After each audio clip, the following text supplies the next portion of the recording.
जेवण आता आवडेल असं तुम्हाला वाटतंय का? तिथं 3 चपात्या त्यातली मी एकच चपाती खायचो की नेत्यांनी पाठवलेली ते बिडी अशी बाग अंगावर धुराडी सोडत असतात. एखाद्याला जर बिडी सिगरेट बिडीचा तंबाखूचा नाद नसेल तर तो जेवण जीव शकत नाही. त्यातला एक मी होतो दिवस. पण मला एक विनंती आहे की जेलर साहेबांना की जरा नवीन येतात त्यांच्या जरा लक्ष ठेवावं, त्यांच्या पैशाचं बघावं. ही जी परिस्थिती आहे याच्याबद्दल मी आंदोलनाला आमरण उपोषणाला जिल्हाधिकाऱ्याला निवेदन देणार आहे की इथं ह्या जेलमध्ये सुविधा झाली पाहिजे झोपण्याची. आज तुम्हाला सांगायचं आहे की जो मानव अधिकार आहे ह्या मानव अधिकाराचं झोपण्यात उल्लंघन होते, त्याला नीट झोप लागत नाही. नमस्कार, लय भारीमध्ये आपल्या सगळ्यांचं स्वागत. मी 2 दिवसापूर्वी अजिनाथ केवटे यांची मुलाखत घेतली होती. अजिनाथ केवटे हे नुकतेच जेलमधून बाहेर आलेले आहेत. त्यांच्यावर खोटा गुन्हा दाखल झालेला होता आणि आता मी त्या गुन्ह्यासंदर्भात काही बोलणार नाही, कारण गुन्ह्यासंदर्भात आपण त्यांची मुलाखत घेतली होती, 1 तासाची मुलाखत घेतली होती. त्याच्यामध्ये त्यांनी सविस्तर सगळी माहिती दिलेली आहे. परंतु कारागृहामध्ये रोजचं जीवन कसं असतं ते 27 दिवस कारागृहामध्ये राहिलेले आहेत. मी 102 दिवस राहिलो होतो. मी यापूर्वी कारागृहातलं जीवन सांगितलेलं आहे, माझे 14 भाग प्रसिद्ध झालेले आहेत. परंतु अजिनाथ केवटे यांचा आणि माझा अनुभव वेगवेगळा आहे. त्यांचे अनुभव कारागृहातले वेगळे असतील, माझे अनुभव वेगळे आहेत. तर अजिनाथ केवटे यांचे कारागृहातील अनुभव जाणून घेण्याच्या दृष्टीने मी आज त्यांच्यासोबत चर्चा करणार आहे. तर अजिनाथजी, तुमचं लय भारीमध्ये स्वागत. नमस्कार. तर अजिनाथजी, रोजचं जीवन कसं असतं कारागृहात? दिवसाची सुरुवात कशी होते? इथून आपण सुरुवात करू. ज्यावेळेस आपण सकाळी 6 वाजताना गिनती असते किती आत कैदी वगैरे आहेत ते घेतल्या. सकाळी 6 नंतर 6:30 ला जनगण राष्ट्रगीत असतं आणि राष्ट्रगीत झाल्यानंतर बाहेर सोडलं जातं. परत 9 वाजता असं बाहेर म्हणजे त्या बराकीच्या बाहेर आवारातच, बाहेर म्हणजे जेलच्या बाहेर नाही, बराकीतच, त्या आवारातच. म्हणजे आतमध्ये जसं जनावरांना कोंडून ठेवतात तसंच काय त्यांना जनावरांसारखं कोंडलेलं असतं आणि थोडस बाहेर सोडलं जातं. त्या वेळा सांगतायत अजिनाथजी. हा सांगा. त्याच्यानंतर 9 वाजता किती वाजता नीट सांगा. सकाळी 6:30 ला सोडल्यानंतर पहिल्यांदा चहा येतो. बाहेर सोडल्यानंतर पहिल्यांदा जनगण होतं ना. जनगण झाल्यानंतर परत चहा येतो ना. चहा आल्यानंतर परत लगेच चहा कसा येतो ते सांगा. म्हणजे कोण घेऊन येतं? म्हणजे तुम्हाला तिथं जावं लागतं का? तुम्हाला हॉटेलमध्ये जसं आणून देतात किंवा तसं तुम्हाला स्वतःकडे आणून देतात का? नाही, एक डिश असते, ती डिश घेऊन जावं लागतं. आणि कसं असतं तिथे एक हांडी असते. हांडीतलं जे काय एखादा काम करणारा असतो म्हणजे ग्रुप 7-8 जणांचा. त्या ग्रुपमध्ये जो काम करणारा असतो 7-8 जणांमध्ये कोण भांडी धुत असतं, कोण भत्ता आणत असतं. भत्ता म्हणजे जेवण वगैरे, चहा. तर पहिल्यांदा सकाळी जनगणना झाल्यानंतर चहा येतो. चहा म्हणजे साखर बरीच असते असं मला सांगायचं आहे. म्हणजे एकदम कमी असते. चहा बाउंड्री किती असते त्याचा आपल्याला काय त्यातला अंदाजच नाही, कारण मी चहा कधी पितच नव्हतो. आणि नाश्ता असायचा, शिरा. चहाच्या अगोदर दूध कधी येतं? दूध नाश्त्यानंतर येतं. अच्छा, बरं. नाश्ता येतो, उपीट असते, कांदे पोहे असतात. 2 दिवस उपीट असतं आठवड्यातनं. 3 दिवस कांदे पोहे, शिरा, उपीट. असं 3 गोष्टी असतात. त्यातल्या 3 दिवस उपीट असतं, 2 दिवस शिरा असतो आणि 2 दिवस कांदे पोहे असतात. असे 7 दिवसाचा क्रम आहे. आणि त्या क्रमात पहिल्यांदा आपल्याला काय येतं तर पहिल्यांदा चहा येतो. चहा आल्यानंतर परत चहा पिल्यानंतर एक 5-10 मिनिटातच नाश्ता येतो. शिरा असेल, उपीट असेल, कांदे पोहे असतात, ते येतं. त्याच्यानंतर परत आत म्हणजे चहा कांदे पोहे झाल्यानंतर परत दूध येत असेल. एक 10-15 मिनिटांना दूध येतं. ते एक अगोदर येतं नंतर? नाही, दूध नंतर येतं, कारण मी आजपर्यंत जे पिलोय ते दूध नंतर आलेत कांदे पोहे वगैरे घेतल्यानंतर. तर एक दूध असतं, म्हणजे थोडं दूध बऱ्यापैकीच असतं, परंतु कांदे पोहे बी जरा म्हणजे चांगलेच असतात जरा. परंतु त्याच्यानंतर भत्ता येतो 9च्या पुढे. भत्ता म्हणजे जेवण जे येत असतं ते 11:30 वाजता म्हणजे भत्ता येतो. जेवण परत दुसऱ्यांदा बाहेर सोडलं जातं. त्याच्यानंतर भत्ता येतो. भत्त्यात कधी भोपळा असतो, कांदे बी वांगे असतात, ते काय लहानच असतात, 2-2 किलोचे असतात, 1 किलो 2 किलोचे असतात, लहानच असतात. आणि त्यात बऱ्यापैकी बिया वगैरे असतातच. आणि परत बटाटा असतो, टोमॅटो असते. एका दिवशी नाही, वेगवेगळ्या दिवसाचं सांगता? हे वेगवेगळ्या दिवसाचंच आहे ना. म्हणजे प्रत्येक टायमिंगला सकाळी. आणि ते जेवण भाजी म्हणजे कालवण म्हणजे असं असतं की ते असं बघितलं तर ते पाणी कसं असतं, पाण्यातलं आतमधलं सगळं दिसतं तशा पद्धतीचं. ना त्याला मीठ असते नीट, ना चटणी असते, ना काय त्याला चव, म्हणजे चवच चांगली नसते. आता हे मी अनुभवलेलं हे आहे. तुमचा अनुभव कदाचित वेगळा असतो, तुम्हाला ते जेवण आवडलेलं असू शकतं. चांगलं वाटत होतं का जेवण आता आवडेल असं तुम्हाला वाटतंय का? तिथं 3 चपाती त्यातली मी एकच चपाती खायचो. बरं. मग याचा अंदाज तुम्ही आता धरा. आपण आता काय बोलायचं सांगा. आता ही झालं म्हणजे सकाळचं. संध्याकाळी परत नाही, सकाळी तुम्ही सांगितलं की तुम्हाला 6:30-7ला बाहेर काढतात, आहे की नाही? त्याच्यानंतर परत 9 वाजता म्हणजे हे नाश्ता वगैरे सगळं देतात त्याच वेळात. नंतर तुम्हाला 9 वाजता आतमध्ये घेतात, बरोबर. परत 9:30ला परत बाहेर काढतात. म्हणजे हे सातारा जेलमधले आहे. 9:30 वाजता परत बाहेर काढतात. ते 11:30 परत 11:30 वाजेपर्यंत तुम्ही बाहेर असता. आणि त्या दरम्यान तुमचं जेवण येतं, बरोबर. जेवणामध्ये काय काय असतं? पहिल्यांदा येतात चपात्या, आहे की नाही? त्या चपात्या कशा असतात, ते कैदी कसे त्याच्या हे काढतात, ते पीठ चिटकलेलं असतं, म्हणजे ते कोंडा जसा असतो ना, ते त्याला ते कैदी काही जरा खाऊ वाटत नाही, ते म्हणजे इतकं वाईट चपाती असतात. त्याच्यानंतर येतो भाजी, कालवण भाजी, एक सुकी भाजी येते. ते पातळच असते, पण सुकी म्हणायचं असतं. पातळ असते ते काय आता बघायची काय गरज. जे पातळ असते ते पाण्याचे, आणि भात येतो, आणि नंतर मग भात येतो, बरोबर. तर हे आणि मग 11:30 वाजता बंद होतं, बंदी होते. सगळ्यांना आत घेतलं जातं, बरोबर. आत घेतल्यानंतर मग लोक सगळे ग्रुपने जेवायला बसतात. 12, 12:30 जेवायला बसतात. नाही, त्याच्या अगोदरच बसतात लगेच 11:30-12ला. शक्यतो 11:30 आत घेतलं की पहिली जेवणाचीच तयारी होते. जेवण वगैरे करतात. त्याच्यामध्ये जेवण करताना आता हेच तुम्ही अनुभवलेलं आहे, मी अनुभवलेलं आहे. तर तुम्ही बी याच्यात सांगा काय दुरुस्त करता आले तर, की त्याच्यामध्ये कैदी काय करतात की चव यावी म्हणून त्या कालवणामध्ये मीठ टाकतात, त्याच्यानंतर चटणी टाकतात, मॅगी मसाल्यानं चांगली चव येते. मॅगी मसाला नसेल तर काय लय जेवण खराब असतं. ते मॅगी मसाला टाकला जातो. त्याच्यानंतर फरसाण वगैरे सुद्धा टाकला जातो, आणि मग ते चविष्ट होतं. मग ते सर्वजण जेवतात. त्याच्यानंतर जेवण झालं की ज्यांच्याकडे भांडी धुवायची जबाबदारी आहे ते भांडी धुवायला जातात, बरोबर. भांडी धुवून ते प्रत्येक जण आपापलं काम करतात. ज्याला झाडू मारायचे ते झाडू जबाबदारी दिलेली असते प्रत्येकाला, झाडू साफसफाई हे काय बरं का. जेलमध्ये कैदी प्रचंड स्वच्छता ठेवतात. म्हणजे मी तर वडूज पोलीस ठाण्याच्या पोलिसांना म्हटलं होतं की तुमच्या अधिकारी तुमचे जे पी आहे त्यांचं केबिन जेवढं स्वच्छ नाही तेवढं कैदी त्यांचे झोपायचं राहायचं जे ठिकाण आहे ते अतिशय स्वच्छ ठेवतात. तर त्यानंतर मग ते स्वच्छ करून अंथरून टाकून दुपारी 12-12:30ला झोपी जातात, बरोबर. आता पुढचं सांगा. पुढचं म्हणजे आपला आता दुसरा एक विषय असतो की भांडी कोण धुत असतं, परत ते भत्ता कोण आणत असतं. जी पहिल्यांदा म्हणजे जे आता नवीन कैदी जातात, ज्याच्याकडे 1 रुपया नसतो, महिन्यानं आपल्याला भरावा लागतो. जे म्हणते त्याला काय आपण शेंगदाणे वगैरे ते मागवतात, ते महिन्याच्या हे असतं. समजा तो जो आणायचं असतं मटेरियल त्याला काय म्हणतात? भत्ता. कुठलं? कॅन्टीन. म्हणजे जे किराणा माल आणलं जातं त्याला कॅन्टीन म्हटलं जातं. त्या कॅन्टीन मध्ये शेंगदाणे असतात, कांदे पोहे असतात, गुळ असतो, साखर असते, आणि बिस्किट असतात, सगळं असतं. स्वतंत्रपणे लावता येतं, असं भरपूर असतं. जे काय आपण किराणा माल जसं घरात भरतो ते सगळं साहित्य विकत घ्यावं लागतं. ह्याच्यापेक्षा दर म्हणजे थोडे जादाच असतात ना. आणि राहिलं म्हणजे त्यात तंबाखू आणि बिडीचं तर मला वाटतंय की या कारागृहाने बिडी बंद करावी. बिडी. आणि त्याचे कारण काय माहितीये का? सरळ ती जेलमध्ये जे असणारे म्हणजे जे आधी आलेले काय राजकीय नेत्यांनी पाठवलेले ते बिडी अशी पाक अंगावर धुराडी सोडत असतात. एखाद्याला जर बिडीचा तंबाखूचा नाद नसेल तर तो जेवण जीव शकत नाही. त्यातला एक मी होतो. कसं आहे, तंबाखू थपटायची, चुना लावायचा, सगळ्या ह्याच्यात टाकायचं. बिडीचं तर नादच करायचं नाही. बिडी सगळी धुराडीच, पाक जीव घोटाळा.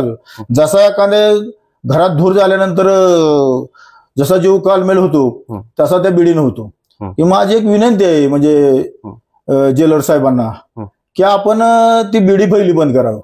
तंबाखू काय असली तरी चालेल, पण बिडीनं ज्याला काही सवय नसतात, तिथं काही एकाच समाजाची नसतात, वाणी समाज असतोय, गुजर समाज असतात, सगळं ब्राह्मण समाजाचे असतात.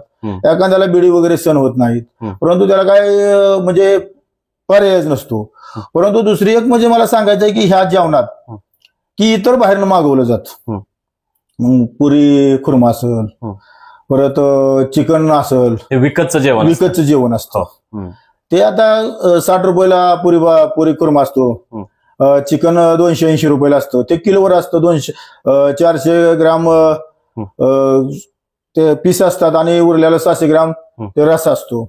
असं एका किलो मध्ये 280 म्हणजे त्याच्यामध्ये किती 40% पीस असतात आणि 60% रस्सा असतो, बरोबर ना? तर त्यातला असा प्रॉब्लेम आहे की मी चिकन मटन अंडी काही खात नाही. मी खात होतो, परंतु मला ती चिकन मुळात चिकनच आवडत नाही, कारण ती बॉयलर वगैरे ती कशाच असेल का असेल. तर तुम्हाला सांगतो तिथे एक प्रॉब्लेम मोठा आहे. प्रॉब्लेम असा आहे की जे आत हांडीतले असतात, नवीन येतात, आई बाप वगैरे खिशात पैसे देतात की भाव म्हणतात तुझ्या खिशात ठेव. तर माझं एक उदाहरण सांगतो की माझं 2720 रुपये मी येताना म्हणजे पहिल्यांदा आत एंट्री केल्यानंतर ते जमा केले होते. मी त्यांनी मला परत सांगितलं की तुमचे हे जमा आहेत, तुम्हाला जाता वेळेस मिळणार, तुम्ही कॅन्टीन वगैरे घेऊ शकता. कॅन्टीन कधी तर म्हणले आता होऊन गेले, अजून महिना लागणार आहे. ठीक आहे म्हणलं, असू द्या साहेब. परंतु एखादा मटन चिकन खात नसला, पुरी कुर्मा मागवते, तर तुम्हाला सांगायचं की त्याच्या नाव मागवलं जातं जे नवीन असतो त्याला काही कळतच नाही. आता मला सांगा, आमच्या हंडीत आम्ही 5 जण होतो. 5 जणात पुरी भाजी मागवली होती 25, ते झाले 1500 रुपयाच्या. अरे बापरे. आम्ही ते 2 दिवस पुरीच खात होतो. आणि जी भाजी होती ती ओतून दिली, ती भाजी काय खराब झाली दुसऱ्या दिवशी, म्हणजे संध्याकाळी लगेच सकाळ, दुसऱ्या दिवशी सकाळ तर खराबच झाली. आणि राहायला परत चिकन मागवलं होतं. आता चिकनचं मला एक सांगायचं की मी चिकन खात नाही, मी त्यांना सांगितलं होतं. तर ते म्हणले तुमच्यासाठी स्पेशल आम्ही श्रीखंड मागवणार आहे. आता काय मला बी काय माहित नाही.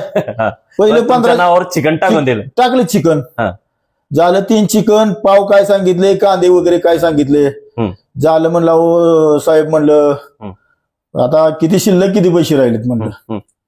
तर ते म्हणला तुमच्याकडे 78 रुपये राहिले. बर, 2700 रुपये म्हणजे तुम्हाला माहित नव्हता, तुमच्या हंडीतल्या लोकांनी उडवले.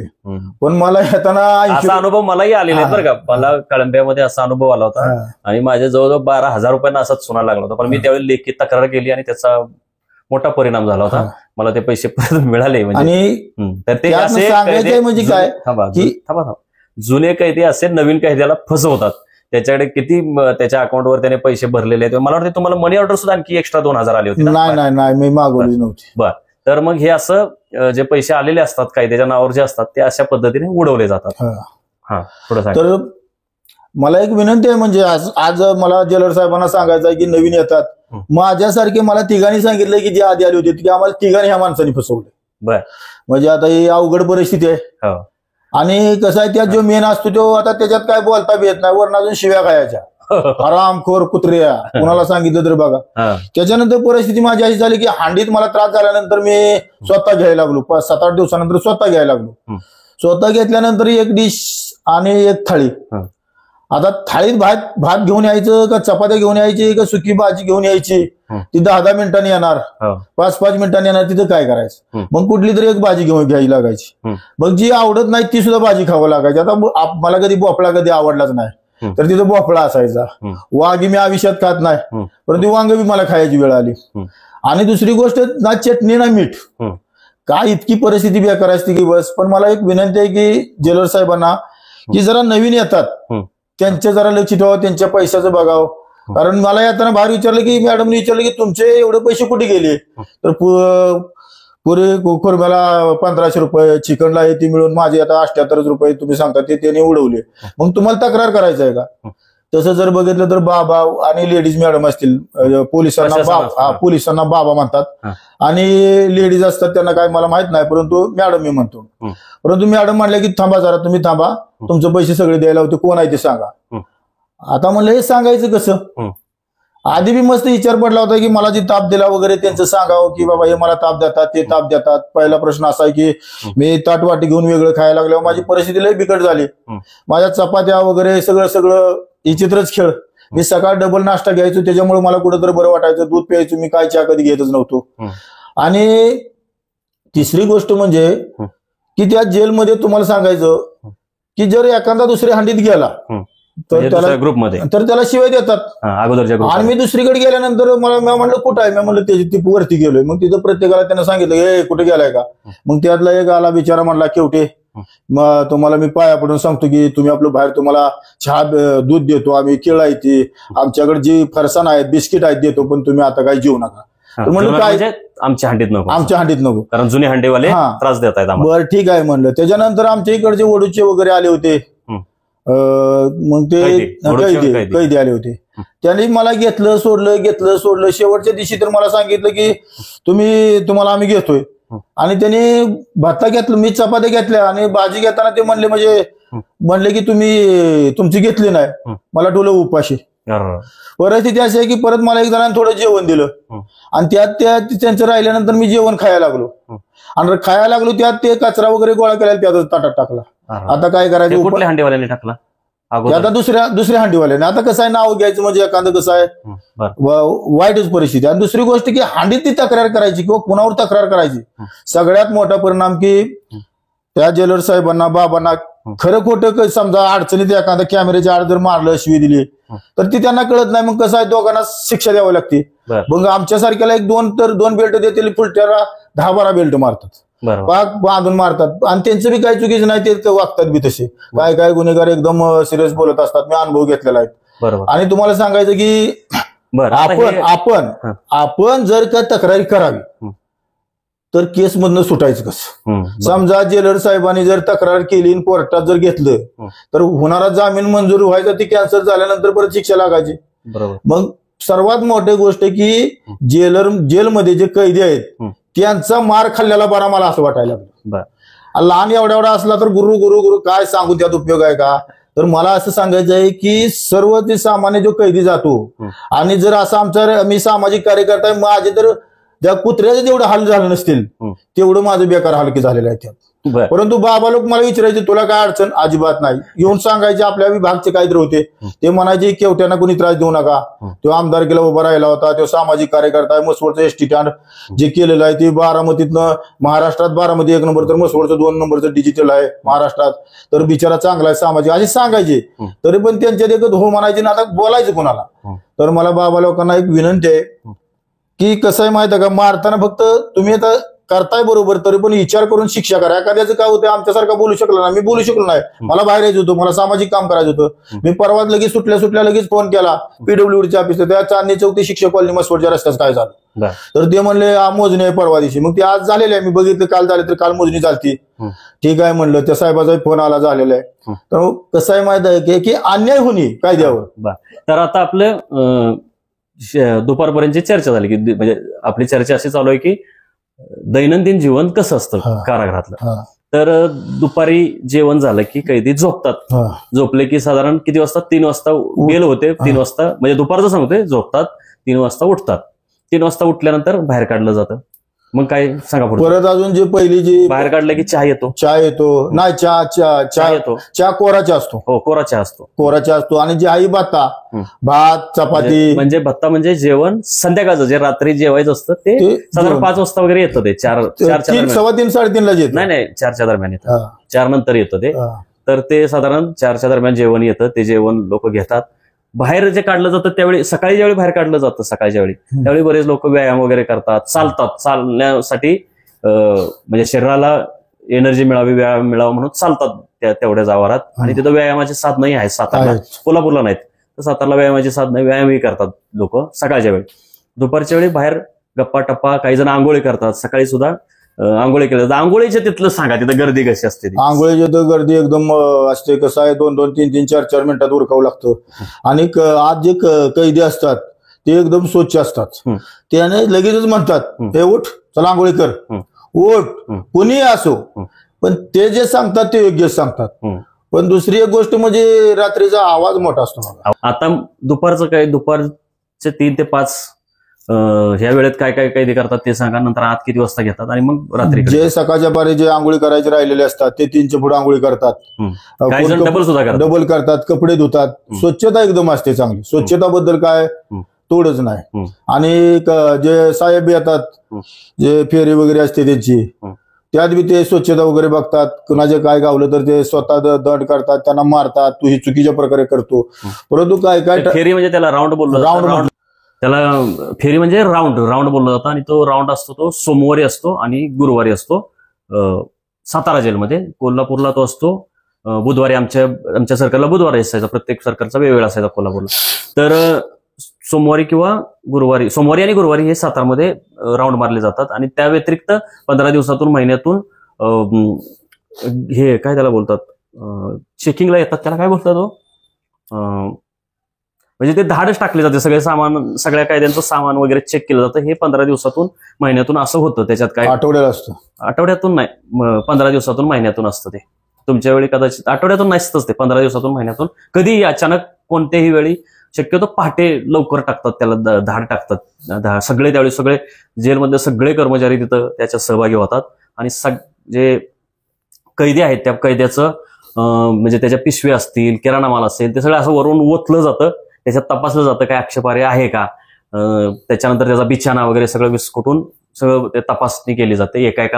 एकाचे कपडे बिपडे सगळं तपासलं जातं. अंगावरचे कपडे वगैरे चेक केलं जातं, त्याला शरीर वगैरे सगळं त्याचं, की त्याने आक्षेपार्ह काही म्हणजे काही असेल, गांजा असेल, तंबाखू चालते तिथं, तंबाखूचा प्रॉब्लेम नाही. गांजा म्हणा, अंमली पदार्थ म्हणा, फोन म्हणा, असलं काही आक्षेपार्ह ज्याला बंदी आहे जेलमध्ये, अशा काही वस्तू याच्याकडे आहेत का हे तपासलं जातं. ते 15 दिवसातून महिन्यातून होतं. तर मग मला सांगा, दुपारी आपलं कैदी हे कुणाला आंघोळ करायची आंघोळ करतात 3 ते 5 या वेळेत. कुणी गप्पा मारत बसतात, बाहेर मोकळ्या वातावरणात वावरत असतात, गप्पा टप्पा होतात. आणि मग 5 वाजता त्यांना परत आतमध्ये त्या बराकीमध्ये घेतलं जातं. म्हणजे जनावरांना कोंडतात तसं आतमध्ये कोंडलं जातं 5 वाजता. 5 वाजता आल्यानंतर मग काय होतं, काय होतं सांगा. 5 वाजता आल्यानंतर परत असे टीव्ही वगैरे आहे, टीव्ही वगैरे बघतात. आणि त्याच्यानंतर 7:30 वाजता जेवण करतात. आणि 7-7:30 नंतर जेवण करतात. अंधार पडला जेवण केलं जातं. जसं सकाळी जसं सांगितलं की मग जेवणामध्ये चविष्ट जेवण तयार करण्यासाठी मॅगी, चटणी, मीठ असं त्याच्यामध्ये टाकलं जातं. बरेच जण दुपारनंतर 5 वाजता आतमध्ये घेतल्यानंतर कसं आहे, भूक लागलेली असते म्हणून काही जण भेळ बनवणं वगैरे, असं जे त्यांच्याकडे जे किराणा माल विकत घेतलेलं साहित्य असतं त्याच्यातून भेळ बनवणं, त्याच्यानंतर फरसाणा खाणं, असं ज्याला भूक लागते ते ह्या गोष्टी करायचे. आणि परत मग 7-7:30 जेवण वगैरे केलं जातं. तुम्ही सांगा काय. जेवण, मला वाटतं जेवण वगैरे झाल्यानंतर एक अर्धा तास इकडे तिकडे फिरतात, आतमध्येच फिरत असतात. कोण परत उठतात, प्रत्येक जणाचा नंबर असतो झाडाचा. ते लाईनीने वगैरे आपल्या एरिया असतो तो, म्हणजे 8 नंबर, 9 नंबर, 4 नंबर जे असे वेगवेगळे असतात भाग, त्यातनं ते लोटायला लावतात. आणि स्वच्छताच्या बाबतीत तर 1 नंबरच असतं. परंतु त्याच्यानंतर 9-9:30 वाजता कोण झोपत असतं, परंतु 10 वाजल्या का टीव्ही वगैरे बंद असते. सगळं टीव्ही बंद केलं. आणि टीव्हीचं एक सांगतो, जे सांगायचं राहिलं की टीव्हीवर जास्तीत जास्त आता काय, त्या कायद्यांना जे आवडतं ते काही वाटेल तो चॅनल ते लावू शकतात. तिथं शक्यतो चित्रपटच बघितले जातात. परंतु सकाळी 7 वाजता आणि संध्याकाळी 7च्या दरम्यान बातम्या तेवढ्या बघितल्या जातात. TV 9 हा मराठी एकमेव चॅनल दिसतो. डीडीचा तो फुकटचा जो डिश आहे तो तिथं आहे. त्याच्यामुळे बातम्या सकाळी 7ला आणि संध्याकाळी 7ला बातम्या तेवढ्या 1 तासभर बातम्या चालतात. अदरवाईज पूर्ण मनोरंजनाचे कार्यक्रम तिथं असतात, चित्रपट वगैरे अशा पद्धतीचा. मॅच शक्यतो तिथं पाहायला मिळत नाही. IPL मध्यंतरी झाली. IPL मध्ये फक्त मुंबई आणि बेंगलोरचे सामने असले तर ते एका स्टारच्या कुठल्या तरी एका चॅनलवर दिसायचे. बाकी कुठल्या IPLचेही सामने दिसत नाहीत. क्रिकेटच्या मॅचेस वगैरे दिसत नाहीत. लोकांना आवड आहे काही कायद्यांना, परंतु तिथं ते दिसत नाहीत. त्यामुळे चित्रपटांवरच समाधान मानावं लागतं. कधी मराठी, हिंदी चित्रपट लावले जातात.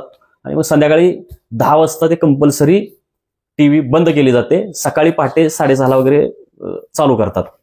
पुढे सांगा.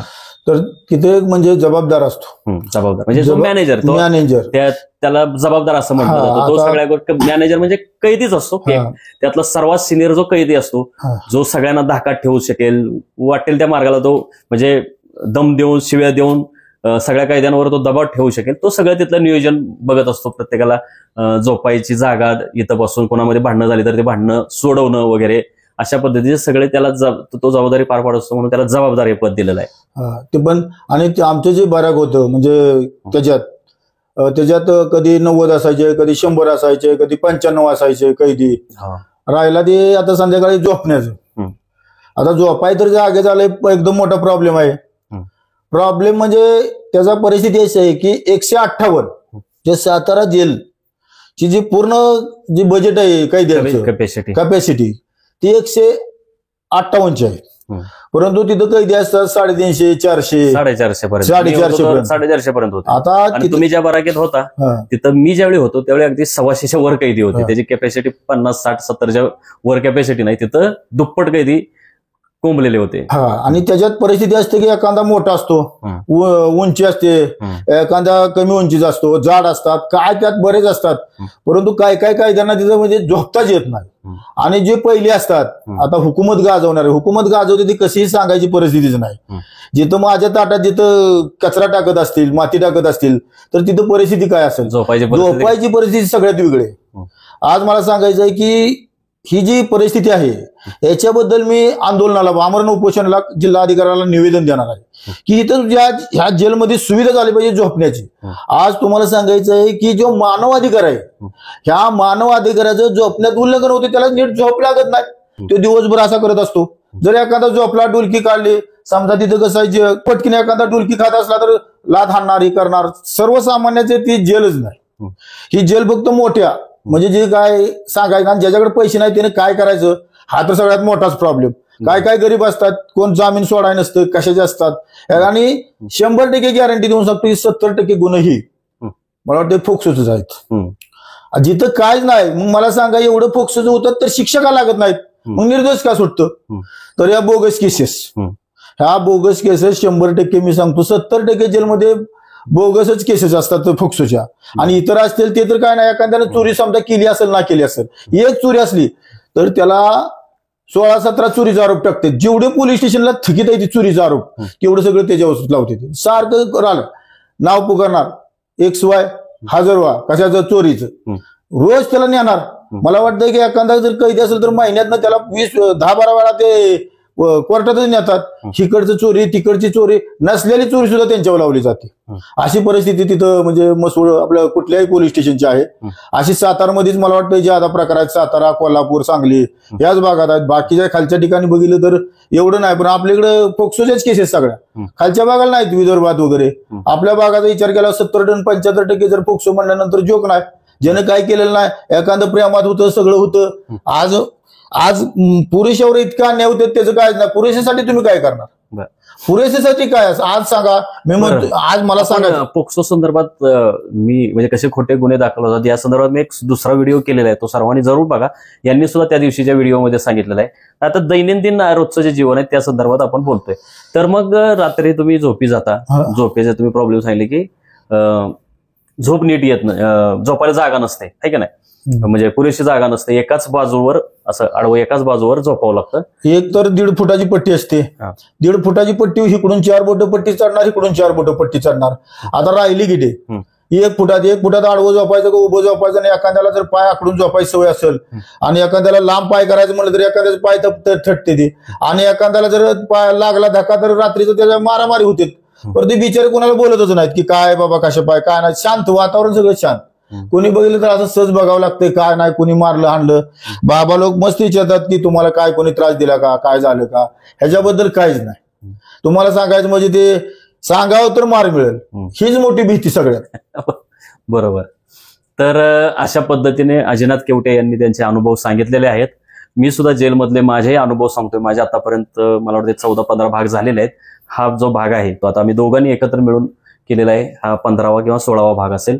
हा मी पब्लिश करेन. या व्यतिरिक्त मी आणखी काही माझे अनुभव सांगणार आहे. तुम्हाला आणखी काय बोलायचे? मला एक सांगायचं आहे की जेलमध्ये आज जे बाबा लोक आहेत म्हणजे पोलीस, आपण सरासरी सगळ्यांना पोलीसच माहित आहे, पण आज जेलमध्ये बाबा म्हटलं जातं.